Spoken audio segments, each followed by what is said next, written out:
Good evening everyone. कैसे हैं सभी? उम्मीद करता हूँ सभी बहुत अच्छे होंगे।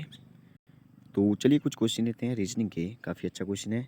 एग्जामिन द फॉलोइंग स्टेटमेंट, और एक क्वेश्चन जो वो यूपीएससी सीसेट में जो वो पूछे जा चुके हैं। Following statement none but student को, तो कुछ यहाँ पे जो वो स्टेटमेंट दी गई है, तो इनसे जो वो क्या कंक्लूजन जो वो निकलता है, यहाँ पे कुछ ऑप्शन होंगे।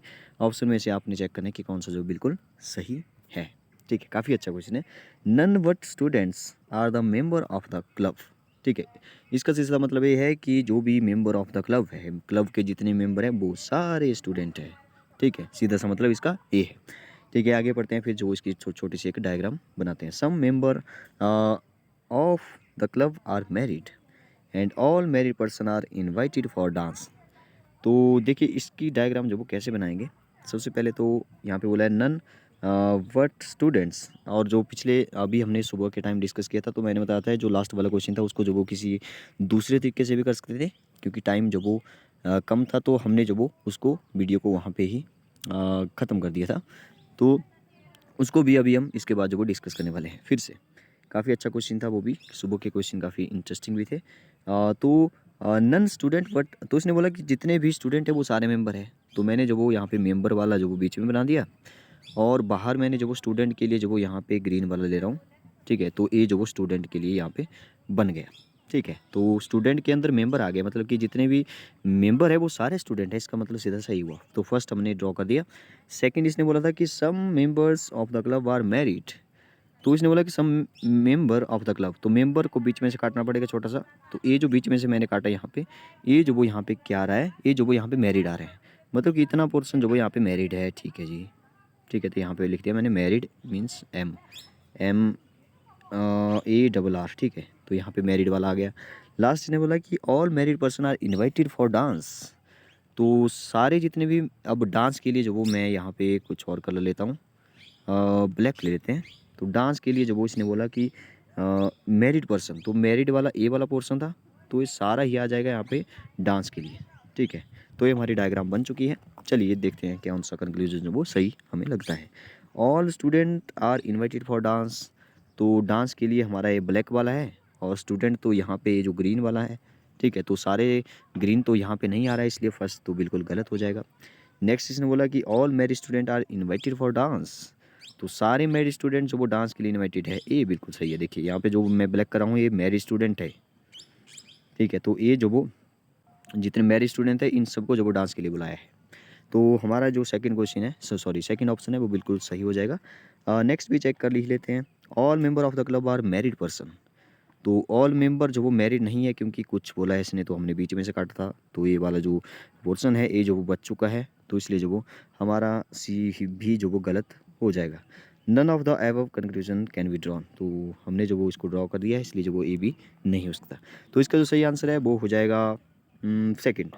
Second will be the right answer. तो चलिए जो पिछले वाला क्वेश्चन था उसको डिस्कस करते हैं। हाँ, देखिए ये था वो क्वेश्चन कि जिसको मैंने बोला था कि इसको किसी दूसरे तरीके से भी कर सकते हैं। तो वैसे तो आपको जो सुबह वाला जो तरीका बताया था, जो सीधा फार्मूला जो वो आप वहाँ पे लगाएंगे, अगर आप जो वो कहीं गलती से फार्मूला जो वो भूल जाएँ, तो जो वो इसको कैसे कर सकते हैं वो जो मैं आपको यहाँ पे बता रहा हूँ। तो देखिए इसको कैसे करना था, इसमें बोला था, फिर से डिस्कस करते हैं। If Sohan while selling two goods at the same price, same price है मतलब कि यहाँ पे सेलिंग प्राइस है वो सेम है दोनों का। Make a profit of 10% and loss भी 10% का और प्रॉफिट भी 10% का। तो हमने बोला था जब भी ऐसा हो जाए सेम सेम 10% का प्रॉफिट भी और 10% का जो वो लॉस भी हो रहा हो, तो आपको जो वो परसेंट में आंसर देना है, और हमेशा लॉस ही होगा इस केस में। ठीक है, लॉस कितना परसेंट होगा वो निकालते हैं हम लोग, एक्स स्क्वेयर अपॉन 100%। ठीक है, ये है हमारा फार्मूला। और एक्स की वैल्यू पुट करेंगे यहाँ पे 10% लॉस और 10% गेन प्रॉफिट है, तो एक्स की जगह 10 पुट करेंगे, मतलब कि 10 का स्क्वायर अपॉन 100 हो जाएगा। 10 का स्क्वायर जो वो खुद ही जो वो 100 हो जाएगा, तो यहाँ पे 2 जीरो से 2 जीरो कैंसिल, एक बचा। और 1% जो वो इसका आंसर हो जाएगा, मतलब कि 1% जो वो यहाँ पे लॉस होगा। इसका आंसर तो यहाँ पे हो जाएगा, he makes a loss of 1%, 1%। ठीक है, तो C will be the right answer. मैंने बोला था किसी दूसरे तरीके से भी इसको कर सकते हैं, तो देखिए कौन सा तरीका है। अगर हम इसको जो, क्योंकि परसेंटेज में है, तो हम लोग मान के चलेंगे कि 100 में से परसेंटेज देखते हैं हम लोग। ठीक है, तो 100 इसने बोला, देखिए जब मतलब कि बेचा उसको, ठीक है, सेल किया, तो दोनों का देखते हैं एक बराबर।